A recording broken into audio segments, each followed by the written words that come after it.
Hello friends, আমি রত্না চলে এসেছি তোমাদের সাথে আরও একটি নতুন ভিডিও নিয়ে। আজ সরস্বতী পুজো। আমার সকল বন্ধুদের জানাই শুভ সরস্বতী পুজো। সকলে সরস্বতী পুজো খুব ভালো কাটুক, সকলে আনন্দ করুক। আর এই যে দেখতে পাচ্ছ, আমি আর আমার মা এখন বেরিয়ে পড়েছে। আমাদের গ্রামে কিছু ঠাকুর হয়েছে, সেই ঠাকুরগুলো দেখতে বেরিয়ে পড়েছি। যে দেখতে পাচ্ছ, এটা উত্তরকোনা নেতাজি মিলন সংঘ, মানে আমাদের গ্রামের ক্লাবে এই ঠাকুরটি হয়েছে। এই ঠাকুরমশাই এখন আরতি করছে মায়ের। তো এরপর আমরা একে একে বেরিয়ে পড়বো প্রত্যেকটি ঠাকুর দেখাতে, আর তোমাদেরকেও প্রত্যেকটা প্যান্ডেল ঘুরিয়ে ঘুরিয়ে দেখাবো। আশা করছি তোমাদের ভালোই লাগবে। তো চলো বন্ধুরা, আমার পুরো ভিডিওটি কিন্তু দেখতে থাকো, আর অবশ্যই কমেন্টে জানিও। আর মা বলল এখানে একটু দাঁড়িয়ে মায়ের আরতিটা দেখে নিই। তো এরপরে আমরা পরের প্যান্ডেলে যাব। এর পরের প্যান্ডেলটা তোমাদের দেখায়। এই দেখতে পাচ্ছ, এখানে গ্রামের ছেলেগুলো মিলে যে জলের ফোয়ারা বানিয়েছে। আর এটা হচ্ছে পরবর্তী প্যান্ডেল, কেদারনাথ স্টাইলে বানিয়েছে মন্দিরটা। অবশ্যই তোমরা বলো কিন্তু কেমন লাগছে। এখানেও ছোট করে একটা জলের ফোয়ারা বানিয়েছিল। দাঁড়াও, মন্দিরটা তোমাদের একটু কাছ থেকে দেখাই। যে দেখতে পাচ্ছ, এবার আস্তে আস্তে মানুষের ভিড়টাও একটু বাড়ছে, কারণ এই সময় সকলে ঠাকুর দেখতে বেরোয়। তো যাই হোক, এই যে এটা হলো আমাদের পরের পাড়ার ঠাকুরটা দেখতে এলাম। এইখানেও মন্দিরটা খুব সুন্দর করেছে, ভালোই লাগলো। আর আমি আর মা ঘুরছিলাম।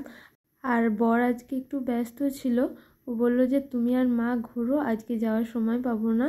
কারণ আমরা যে মন্দিরে প্রথম আপনাদেরকে দেখালাম, যে আমাদের ক্লাবের মন্দিরটা, সেখানে আজকে সকলকে লুচি, তারপরে কুমড়োর তরকারি, পায়েস এগুলো বিতরণ করা হবে। তো সেই কারণে বরবাবু আর তার বন্ধুরা মিলে সেখানে বানাচ্ছিল কুমড়োর তরকারি, লুচি, পায়েস।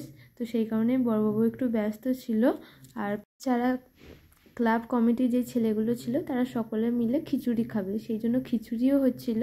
তো যাই হোক, তোমরা দেখতে পাচ্ছ অনেক মানুষেরই আয়োজন করা হয়েছে।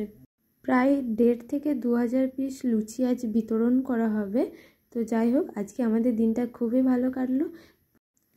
আর তো আজ হচ্ছে বিসর্জন, সেই কারণেই মাকে প্যান্ডেল থেকে বের করা হয়ে গেছে। তো এরপর গোটা গ্রামটা এখন বাজনা দিয়ে ঘোরানো হবে মাকে। তো এরপরই হবে বিসর্জন। তো বন্ধুরা, তোমরা আমার পুরো ভিডিওটি দেখতে থাকো। ভালো লাগলে অবশ্যই একটা লাইক করে নিও। আর যেহেতু বাজনা বাজছিল, তাই গ্রামে ছোটো ছোটো বাচ্চারা এখানে নাচছিল। তো এরপর আমরা সকলে মিলে চলে যাব সেই দিঘিতে, যেখানে মায়ের বিসর্জন করা হবে।